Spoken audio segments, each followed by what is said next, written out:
look how close Coulthard is now, and he's not close enough to have a go up the inside into Lise, but he really is just homing straight in, another 7/10 of a second faster. And Häkkinen now, easily the fastest man on the racetrack, back there in third. The McLaren is working beautifully. Just watch him. Coulthard can get the nose of that McLaren exactly where he wants to. The McLarens are faster than the Ferraris at this stage of the race. Just half a second in it then on lap 32. We're not even at half distance yet, and already we're approaching a battle for the lead. Now what's going to happen, look, and Coulthard again, he appears to have a much better car under braking into that hairpin, so if he can stay close enough, just like with Barrichello, he's going to be able to get past Michael Schumacher. If he can't clear Schumacher quickly, what's going to happen here is Häkkinen's going to cruise up on the back of both of them. Coulthard had a slightly shorter stop than the others. I don't know whether they put a slightly less fuel in, whether he's got to go for a shorter middle stint, or whether it was just absolutely clockwork for that particular stop.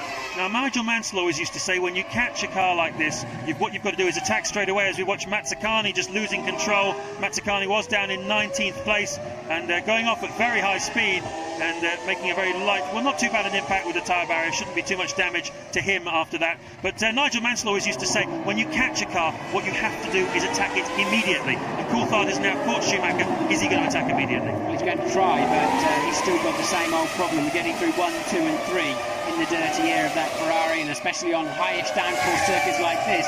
You know, a Formula 1 car punches a pretty big hole in the air, and all of that turbulent. But look, Coulthard appears to have good speed in the middle. Again, could come to the white line. Can he pick up a bit of slipstream now? He's just about close enough. Yes, he is homing in, and Michael Schumacher knows it, and he goes to the inside. Now we know Coulthard's better under braking, and he tries to go around the outside. Oh, don't get too close to him, Dave, for goodness sake, you'll be popped up in the air. But Coulthard, he knows he's got to show Michael Schumacher some muscle. But as I said earlier on in this race, Schumacher doesn't need to win this race. David Coulthard does. That's absolutely true, and Michael Schumacher needs to be shown a little bit of strength, as you say. It's absolutely essential with Schumacher that you have a little element of fear, because he really seems to fear nobody. He walks around this paddock with such an enormous air of confidence. He swaggers around. He's the best driver in Formula 1. Everyone keeps telling him that. And David Coulthard is really on a roll. His confidence, his momentum have been growing throughout the second part of this season, and he really needs to make a move. Let's have another look, Martin. Yes, let's have another look. And there was not a lot of point in trying to squeeze Michael Schumacher at that point. It could have ended up in tears, that one with a broken wishbone. But there's another view of it, and David really saying, hey, I'm coming after you. But I think he was pushing his luck, and he was yes, do that one more time, he says. And well, other gestures. I'm gesture, pretty impressed that Coulthard's got the presence of mind to be thinking about that as he's going around the outside trying to take the lead of the French Grand Prix. But there you go. But as advertised, it's Mika Häkkinen that's now cruising up into the picture, just 0.4 of a second behind Coulthard.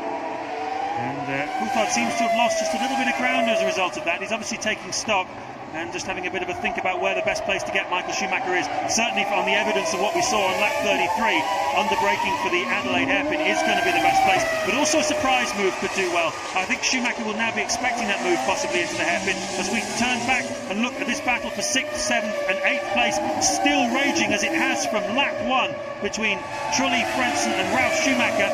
And it's in that order: Trulli 6th, Frentzen 7th, Ralf 8th and Jensen Button still holding on in 9th place. Terrific scrap here for 6th place between the two Jordans and the two Williamses, and really this is the battle for the best of the rest in a way. Jordan were 3rd in the Constructors' Championship last year, desperately want to hold on to it again, particularly with the news this weekend. They're going to have Works Honda engines for the next 5 years. There's an enormous wave of confidence at Jordan. At the moment they're languishing down in 5th place in the World Championship, and today they need some big points to get themselves back up where they feel they should be, which is 3rd in the Constructors. And at the moment it's Benetton who are currently 3rd place. Yes, Jordan were in a catch-22. They don't have a technical director. Mike Gascoigne's off to Benetton, which is soon to be called Renault, and they didn't have a works engine. You need one to attract the other, and they had neither, and they really were in trouble. So that Honda news is really a lifesaver for Eddie Jordan and his team. And very bad news, of course, for British American Racing, because it means they'll be sharing what they previously thought was an exclusive engine. But of course there will be Honda technicians working at the BAR factory as we rejoin the battle for the lead. Coulthard has gathered his breath, he's had a bit of a think about it, and he's on the attack again. probably got his gloves off so he can make more clear signs next time, but it's rather silly making signs at other drivers. If they look in their mirrors, all they can see mostly is their own rear tyres and own rear wing. They're certainly not looking out for the number of fingers that you're holding up to them or any other suitable traffic jam sign language. Schumacher leads by just 0.6 of a second. You can see it, it's almost a cigarette paper between them. David Coulthard, and then third place is Mika Häkkinen, fourth Rubens Barrichello, fifth still Jacques Villeneuve, sixth Trulli, seventh Frentzen, eighth is Ralf Schumacher, ninth is Button, and 10th is Fisichella. But this is the story of the race, and just look how close they are. Now this is the chance for Coulthard. This is his chance, because I don't think Michael is going to clear that, what I think is a Sauber in front of him before turn 3. He's not going to clear that before. Will he catch him in turn 3?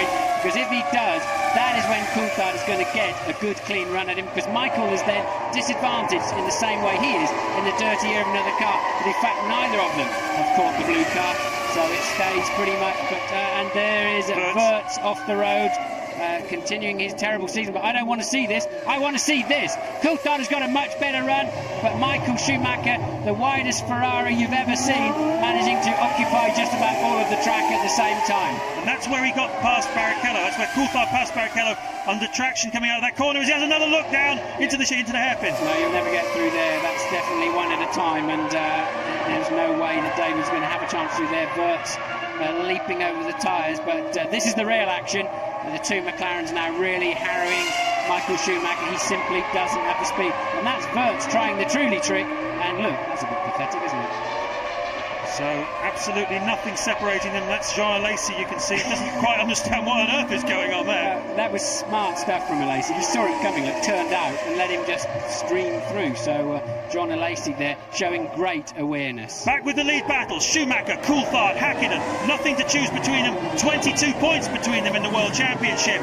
But today is the day when McLaren have to work as a team. They have to get a 1-2 finish ahead of Michael Schumacher. And how are they going to do it? As we work lap 38 of this race, we've just passed the halfway stage. Schumacher, Coulthard, Häkkinen, Barrichello being dropped now, 3.8 seconds behind. No, I don't agree with you, James. Barrichello is now lapping 1.4 seconds faster than Michael Schumacher, and he's beginning to cruise in. He's just 2.7 seconds behind. There he is in the background, look. So Barrichello has got a second wind in this race. Oh, David, you've got to be closer than that, mate. Otherwise you will be going to be losing at least a nose, if not a front corner. But at least, I don't think he was actually having a go there. He was simply trying to annoy Michael Schumacher. And I think Barrichello is definitely in with a chance of cruising up and making it a foursome. So it's been some time now that Coulthard's been up the gearbox of Michael Schumacher. He's had one serious attempt at passing him. He's had a couple of little looks. But what about Mika Häkkinen in third place? What's he thinking about this? Is he going to start joining the party? He's going to let David have a try? I think he'll be sitting back and waiting for them to run into each other, because he's been watching it all so far. He's only got the same horsepower as his teammate, so until one of those two in front of him makes some kind of mistake or trip over each other, I think Mick will be sitting there patiently at the moment, having a bit of a grin, enjoying. He's got the best grandstand seat for this challenge on the lead at the French Grand Prix, and Coulthard seems to be a little bit slow out of Lycée there. Well, American football teams talk about two sides of the skill of the game, offence and defence. Offence is the attack, and defence, of course, is keeping people behind you, and that is what Michael Schumacher is doing extremely well at the moment. He's keeping Coulthard behind him, not giving him a chance to get a run on him, and at the moment there's just absolutely nothing to choose between them in terms of pace. But Coulthard just unable. You see how much he closes up under braking into the hairpin. Well, I mean, if David can just get anywhere near him, and he's not got the run that he had on Barrichello when he made the move for second place, but if David gets anywhere near him, he's just going to stream past under braking, and Michael is necessarily thinking he's in a Ferrari Testarossa this afternoon, which is pretty wide, because that's his only chance. It seems like he just can't brake any later. That McLaren is awesome under braking. It is awesome under braking, but is there a possibility that this is Schumacher playing a few mind games just there, as Coulthard gets very, very close again into this chicane? He does seem to close right up. It's the grip he's getting out of the slow corners that's giving him the chance to get right up with Schumacher. But is Schumacher playing mind games here? No, his car's not fast enough. Schumacher's struggling. He would not be braking that late. He's leaving himself extremely exposed, but he will not mind turning across the nose of that McLaren, and David should be aware of that. I'm sure he is. But Michael Schumacher doesn't have any speed in this segment of the race. Michael Schumacher's history is a history of taking no prisoners. He's taken no prisoners in all the confrontations he's had wheel to wheel with David Coulthard down the years. There's been many an angry word exchange between the two of them. We think back to Spa in 1998.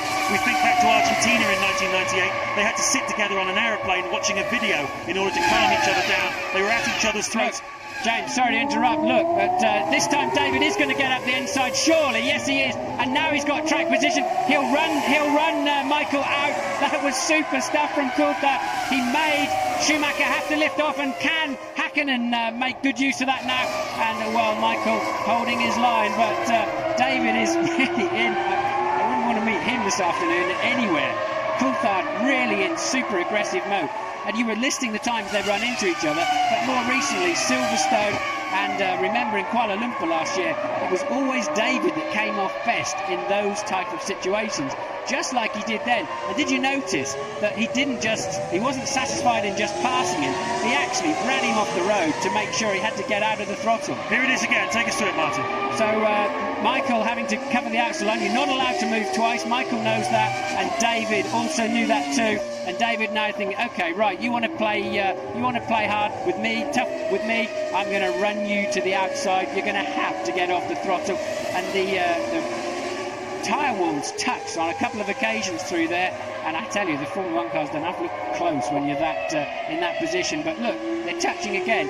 Coulthard's rear tyre just pushing you up there a bit, David. The suspension is not very tough in that when it's forced in that direction. They're supersonic tough when they're when they're being used as they're designed to be, but not like that.